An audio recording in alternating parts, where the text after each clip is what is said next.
want to be? And who are you meant to be? Our next guest has mastered the answer to that question, fulfilling his own dreams and helping others fulfill theirs. We've invited Sean Adams back again. He's the author of It's Okay to Be Crazy.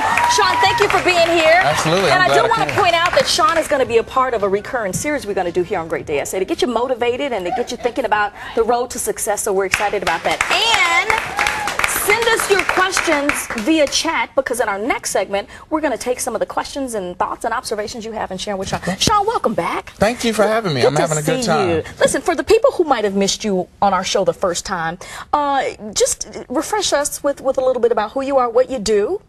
Well, I'm part owner of a website called orangeblessed.com, so I cover sports, cover the University of Texas, but I host a radio show called The Bottom Line with Chip Brown on ESPN Austin. In Austin, yeah. And I have the pleasure of working with a bunch of great people around the country, whether it's motivation, whether it's pointing out some tough conversations that need to be had, and some things that hopefully allow people to fulfill themselves and what they want to be in life, in their careers, in their families.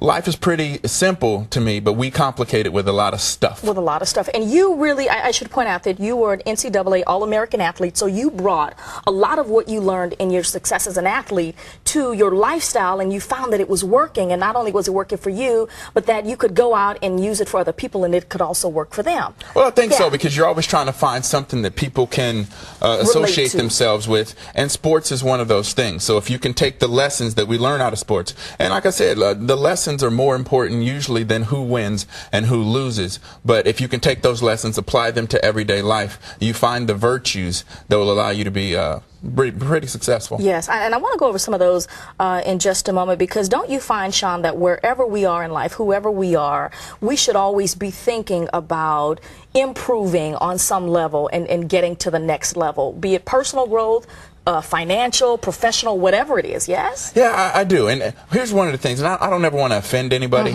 because I've never been impressed with the guy who, you know, the coach who is at one level and he has 500 wins at the same high school, and that's great for posterity's sake. Sure.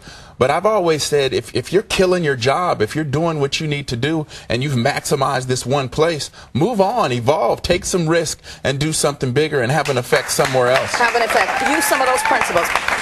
So let's go through how you sort of guide people on the road to experiencing success, starting with growth and development. What are some of the things people can do consciously beginning right now today? Well, you know, I tell people to spend time in thought. It's weird because, you know, your grandmother will tell you when you're growing up, the idle mind is the devil's workshop. Amen. But, yes, it is. You know, I don't think she meant that we need to make ourselves so busy.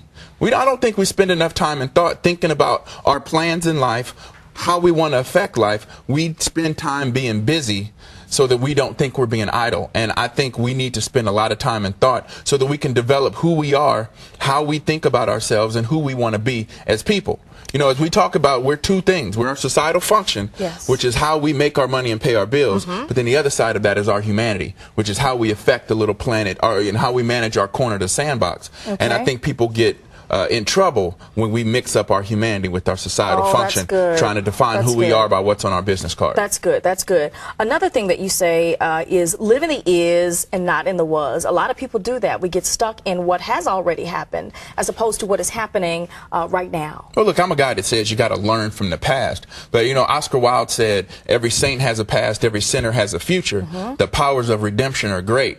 And the problem is we live in a world that really is forgiving. We start looking at the people who have been forgiven for stuff they did in public space. Absolutely. But the biggest people that don't forgive is ourselves. We can't forget about the things that we did. Now, we have to learn from those, but we've also got to move on and develop and grow. And that's where success comes from. Okay. Another point you make is to improve and evolve. Not only improve, but take it to the next level. Talk about that. Well, we have to figure out what the next steps are. If we don't figure out where we are as people, where we are, we can't move to the next step. So I'm saying every day you got to get better. Are you moving yourself with your emotions? Are you reading something? I do a thought for the day a lot of times that says, you know, figure out who you are as a person, figure out how to drive to something different, drive to something better, encourage somebody. And if you do that every day, you continually grow, because really you're either getting better or you're getting worse. There's really no standing still. Fantastic. And one thing that I love about this finance department that I work in is that we're always teaching and learning from one another. We never feel like it's as good as it can get. So we do apply that policy to our own little group here at Great Day. You say take risks. How big, how great, how small? Well, I think we all need to take risks.